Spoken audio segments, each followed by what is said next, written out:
It's your first day at the office, you're nervous about what might be in store for you in your new job, but your main concern is to get your head down and keep a low profile.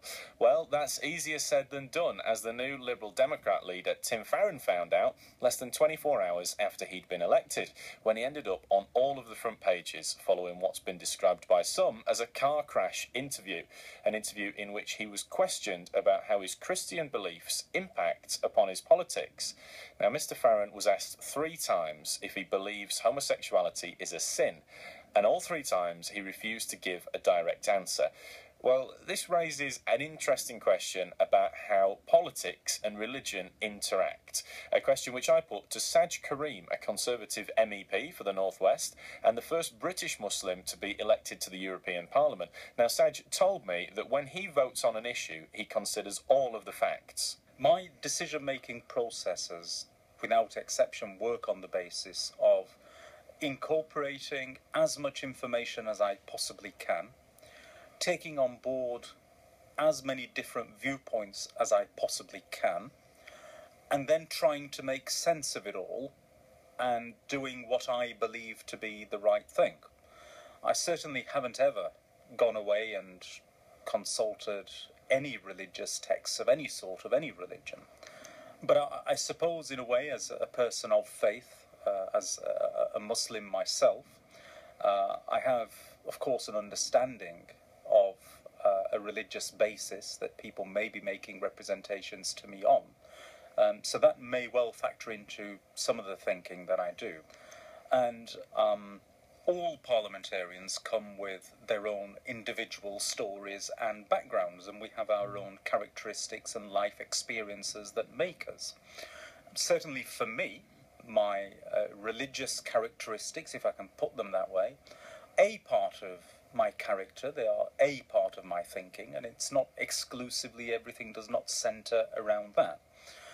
So you quite often find yourself in a situation where, for instance, if you're dealing with a very complex financially related regulation matter, then your thinking is taken up with dealing with that as, how are SMEs going to be affected, small, medium enterprises, how are they going to be affected in the northwest of England, in the United Kingdom and throughout Europe. That's what will factor in what you're doing at that particular time. It's a part of your characteristic.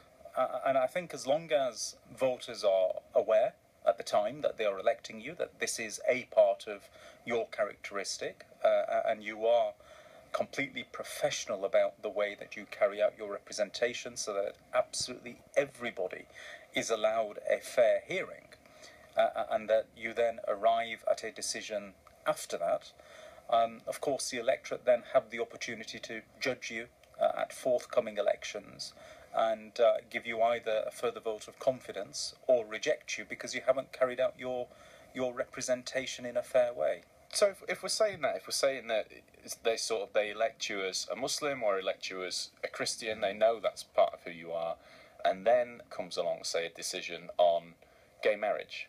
Is it then fair that you should say, actually, I'm going to vote against gay marriage because it's something that I don't believe should happen? And whether or not that decision is influenced by your faith, is that fair on the electorate? Well, this is something that any parliamentarian who makes a decision of this sort, of course, does it in a very public way. And it's something, therefore, that your electorate has to bear in mind when you reapproach them to once again try and gain their confidence. But it needs to be very transparent, and people need to understand where you are coming from. So it's down to that parliamentarian, to that individual, to try and best explain their individual position. To my mind, the way I have always viewed these things, and I start always from a fundamental position of trying to ensure that absolutely everybody has equality so far as the state is concerned. And that is an overriding paramount for the society that I live in, for the country that I live in, and represent within the European Union, and indeed the EU's own binding values, the values that bind all of the member states together, are based fundamentally on human rights and equality.